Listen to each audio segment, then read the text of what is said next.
pour vérifier toujours à 5 ans de cette mandature ce que sont les propositions que nous avait faites Gérard Segura et l'état de leur mise en œuvre aujourd'hui. Il y en a une que j'avais relativement partagée, c'était de mettre en place un observatoire du commerce qui soit mixte, usager-commerçant. Je pense que l'initiative qu'on se devrait de prendre, c'est de créer, même de façon encore unilatérale, je dirais, la volonté de créer cet observatoire dans lequel, bien entendu, derrière cela, les commerçants auraient toute leur place. Voilà, je pense que c'est une des pistes qu'il nous faut poursuivre pour qu'on joue le rôle dont on parle de contre-pouvoir et de sensibilisation, même de gens dont c'est bien sûr le métier, mais qui ont la tête dans le guidon et qui malheureusement ne sont pas toujours bien en situation de pouvoir s'ouvrir sur les choses qui se passent à 2 ou 3 kilomètres de chez eux. Ça peut paraître regrettable, mais c'est comme ça et il faut savoir en tenir compte pour surmonter cet obstacle. Voilà, je pense qu'on s'est à peu près tout dit là-dessus. Ça faisait deux choses extrêmement lourdes. Je vais faire, si on arrête là, beaucoup de déçus, au moins pour ceux à qui on avait distribué d'ailleurs notre invitation de ce soir, c'est-à-dire principalement dans les rues de la circulation d'Aulnay-Sud, parce qu'on avait fait presque un peu l'impasse sur le restant, sur cette problématique.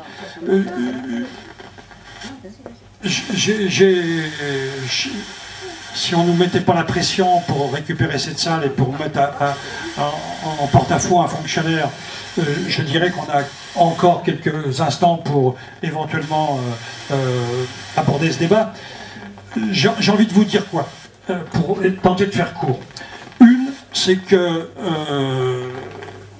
nous faisons totalement fausse route avec, de notre point de vue, bien entendu, un point de vue qui n'est pas partagé par la municipalité, à savoir qu'aujourd'hui, nous avons, depuis la création de CAPAD, d'ailleurs on avait posé le problème de la circulation alors que CAPAD n'était pas encore en œuvre, créée, au travers de cette volonté de sensibiliser les gens qui habitaient dans des rues où elles auraient pu obtenir une réduction de leur taxe professionnelle par une diminution de la valeur de leur patrimoine, compte tenu qu'elles se trouvaient sur des rues à forte circulation, donc à forte nuisance, et ne se retrouveront pas donc, dans des situations analogues à des rues adjacentes. L'idée générale des gens à cette époque-là, c'était de nous dire, nous on ne veut pas un abaissement de nos taxes professionnelles, on veut tout simplement un abaissement de la circulation. On veut retrouver de la tranquillité dans nos rues, et ça nous a paru tellement légitime que c'est un combat que l'on mène par rapport à ça depuis 10 ans. Malheureusement, pas toujours forcément avec le résultat escompté. Nous étions arrivés en 2007 à faire prendre en considération par le candidat maire Gérard Segura le fait qu'il prenne en compte pour son mandat, s'il était élu, le fait que nos rues n'avaient pas de raison d'être des itinéraires bis. C'était tout à fait son propos, puisque c'était dans un de ses documents de campagne électorale. Nous souscrivions tellement à cette démarche que, eh bien, on pouvait au moins sur ce plan se satisfaire que dès son élection, eh bien, cette problématique soit prise en considération et qu'elle amène la municipalité à faire des études d'impact, des études pour vérifier effectivement ce que pouvait être demain, je dirais, un nouveau plan de circulation. Nous sommes arrivés à cela, la municipalité a mis dans le commerce 60 000 € qui lui a permis de faire un certain nombre d'investigations, et dans ces investigations, il y avait un schéma en 3 temps. Le premier temps, c'était de faire le diagnostic. Dans un deuxième temps, c'était de voir le cahier des charges qui avait lieu de mettre en œuvre, de façon, en dernière solution, de voir quelles étaient les solutions effectivement à financer. Aujourd'hui, nous contestons le diagnostic tel qu'il a été fait. Et on le dit d'autant plus, si on avait encore le temps, on vous montrerait les échanges de courriers que l'on a eus avec Miguel Hernandez, mais pour dire quoi? C'est qu'aujourd'hui, les études de circulation qui nous ont été restituées, ce sont des extrapolations d'études qui ont été faites sur 2 heures. Un jour, de 7 h du matin à 9 h, le soir de 17h à 19h. Et on nous a restitué avec ces 4 heures de comptage en prenant, je veux dire, les entrées et destinations, c'est-à-dire en identifiant particulièrement le trafic de transit, eh bien nous sommes arrivés à ce que l'on nous présente de la circulation sur 24 heures. C'est-à-dire on nous a fait des extrapolations, on ne sait pas, je veux dire, avec quel tour de passe-passe. Moralité, ces chiffres sur 24 heures ressortiraient, paraît-il, de leur point de vue, un taux de trafic de transit de 20%. Ce qui intègre donc le trafic de la journée, des 20 autres heures de la journée, dont on pense que c'est de la circulation interne.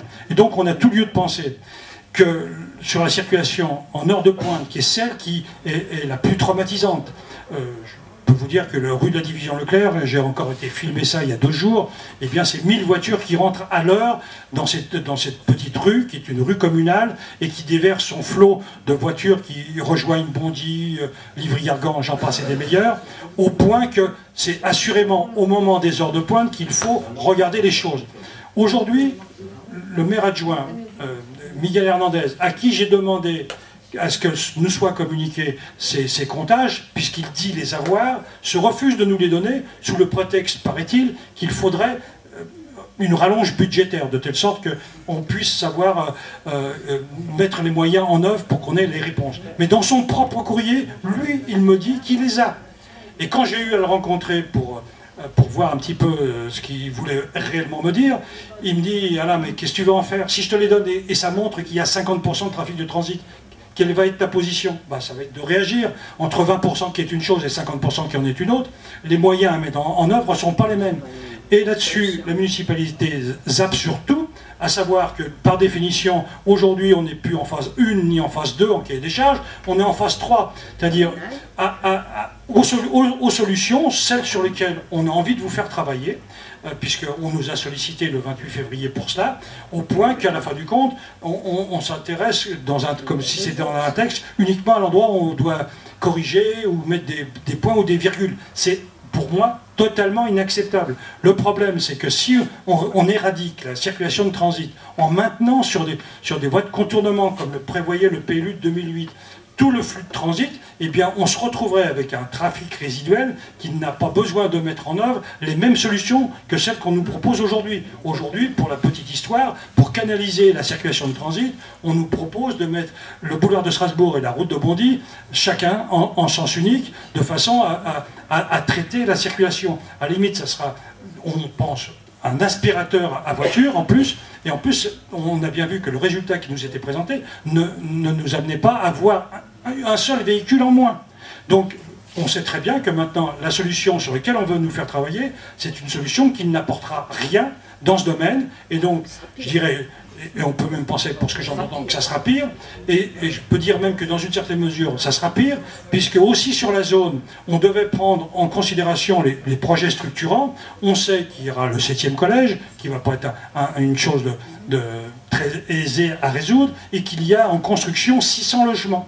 Donc tout ceci mis bout à bout, même si c'est de la circulation interne, aujourd'hui on arrive à un état de saturation qui fait que les choses sont rendues, je dirais, impossibles, et on n'a pas d'autre solution que de vous dire qu'il nous faut réagir par rapport à cela, mais pas réagir en jouant les potiches dans les simili ateliers de concertation pour savoir effectivement comment traiter les problèmes, c'est de réagir pour faire prendre en considération réellement un diagnostic qui n'est pas celui qu'on nous a vendu, mais celui qui est réellement dans les cartons du bureau d'études Transitec.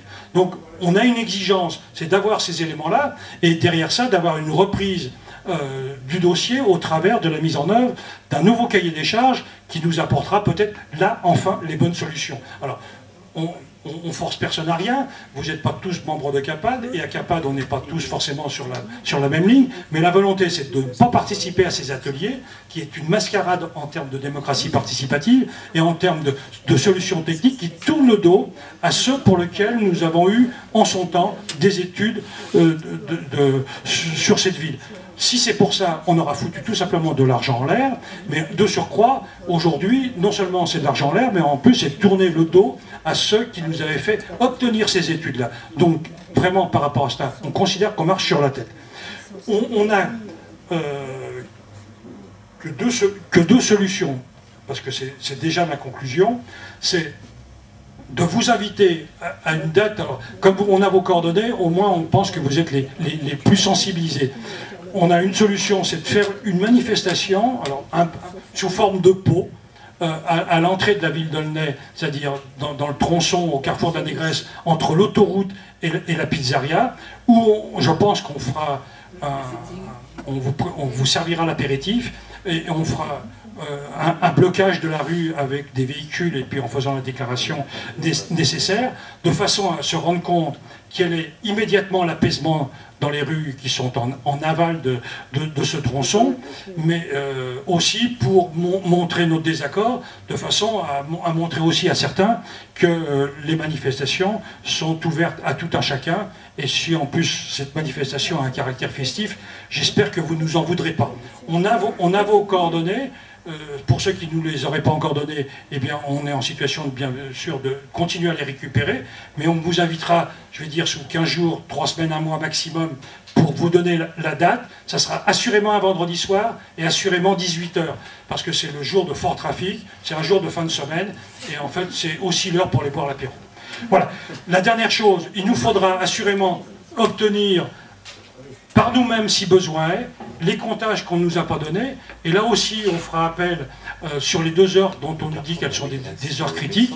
Je dirais 20 personnes pour mettre 2 personnes à chaque entrée de la zone, puisqu'il y a 10 entrées sur la zone, de façon à refaire nous-mêmes pendant 2 heures ces comptages qu'on refuse de nous communiquer. Et je pense que c'est vraiment un point d'achoppement avec cette municipalité. Mais je pense qu'on ne va pas pouvoir faire patienter tout le monde comme ça et aussi longtemps. Je pense qu'il ne me reste plus qu'à vous souhaiter une bonne soirée, de vous remercier de votre présence et à vous dire à une très prochaine fois. À bientôt.